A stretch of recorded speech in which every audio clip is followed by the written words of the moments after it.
Alright everybody, how's it going? Now then, I just went on Twitter/X and the first thing that came up was a headline. Somebody was pointing out that the Daily Mail, but I like to call it the Daily Fail because they fail daily. They did an article and the headline said, electric Jaguar goes out of control. I think it reversed into a Porsche and then smashed into a Tesla Model Y. I think it was a Tesla.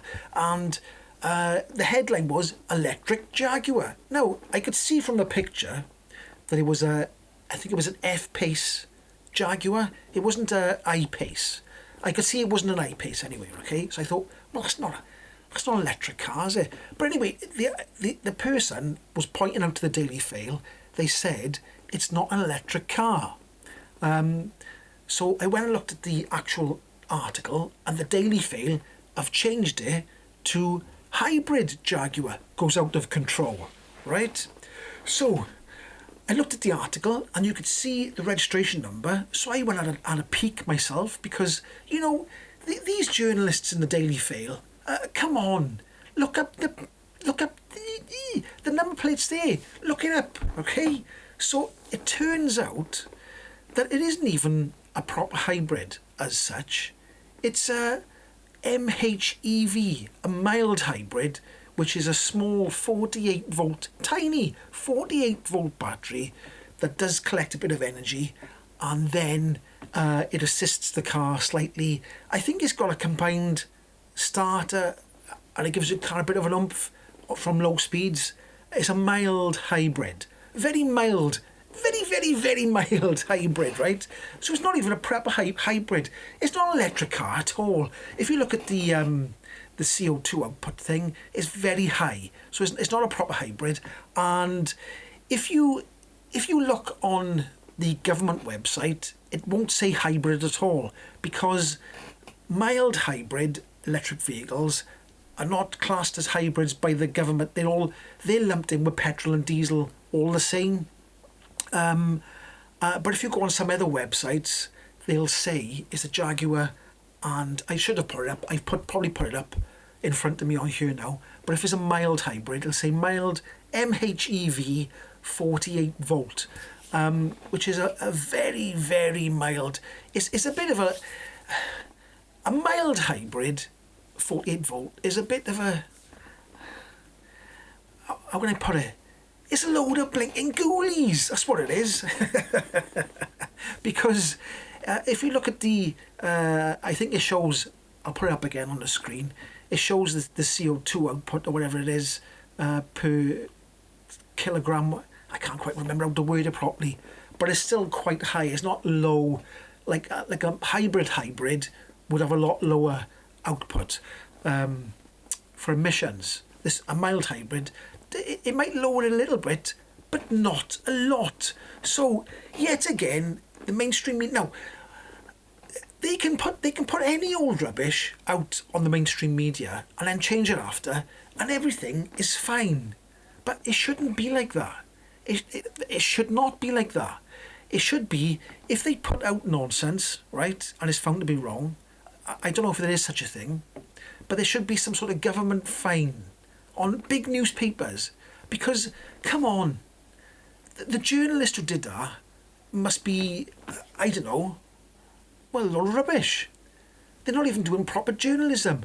They're probably told to, if they see any electric car, if they think it's an electric car, get it out as soon as possible. Don't check it, just get it out in the headlines, and we can change it later. And that's the way the mainstream media works, isn't it? I mean, it is awful. It's terrible. So that was that. I thought I'd just mention that another story in the Daily Fail that is absolute ghoulies. And I think I'll mention, because this video's a bit short, so I think I'll mention something else on my mind. Tariffs. Tariffs for Chinese cars, okay? I thought I'd mention that as well in this video, because it's been on my mind for a couple of days. I was going to make a video, but then things keep popping up, like the Daily Fail. Things keep popping up, and it gets pushed back. But it's about the tariffs. The EU want to put tariffs on Chinese cars. The UK want to put are thinking about putting tariffs on Chinese cars, and the USA, who already put big, massive tariffs on Chinese cars, want to put even bigger tariffs on Chinese cars. And I think that's Donald Trump saying that. They wanted to build, I think BYD wanted to build a factory in Mexico, and he said if he gets in, there'll be 100% tariffs. I just knocked the microphone, so if you heard that, I'm sorry. So I think they might be not, I'm about not doing it now. But anyway, so tariffs. So the UK are talking about if the Chinese make their cars too cheap, they'll bung tariffs on to make them more expensive, and the EU is sort of thinking about the same thing. Now, the trouble with that is that it's always the consumer who ends up worse off, because it's the consumer that pays more at the end of the day, isn't it? So if you put tariffs on, it's the consumer that loses. Now, I think it's the CEO or somebody in Mercedes has said, don't put tariffs on the Chinese cars. Let's build better cars than the Chinese. Let's give people a better offering, okay? And that is the way to go, because who wins then? The consumer wins. And also, VW said the same thing. Don't put tariffs on Chinese cars. Let us try and build better cars, and let's compete with Chinese cars. Let's compete with them. And I thought, well, good on you. That's good for saying that. But then the Renault, somebody in Renault has said, bung the tariffs on. Bung the tariffs on. We can't compete. And I thought, oh, come on, man. Come on. Try and compete. I mean, you say you're building the Renault 5, and it looks like a fantastic car. I think it's going to be priced well. So try and compete. Competition is good, and bringing prices down is good. It helps the consumer. I mean, the EU and the UK are saying they want to get to net zero and they want emissions to come down, but then they're talking about tariffs. So that means less people buy electric cars. So that's my rant about that. Now, I know there's tariffs. It is to try and keep certain jobs going in the EU. There's not that many car makers in there. Who's making electric cars in the UK? I think it's only Nissan, isn't it? So that's the only people they'd be helping, I think. But how about trying to compete? Because, now I say tariffs, there are tariffs on, there's lots of expenses. If, like I said before, I think an MG4, and I'm going to give a rough guesstimate here, right? And I said guesstimate, not estimate, guesstimate. An MG4 in China is something like, I'm going to say £14,000 in China, that's how much it sells for. But by the time it gets to the UK, with all the tariffs and shipping and everything, it's 26,000 or whatever it is, £1,000. So there's already tariffs, and they're talking about bunging more tariffs on. Stop it! Stop it! Go, I love you, I'm telling you. Bloody government.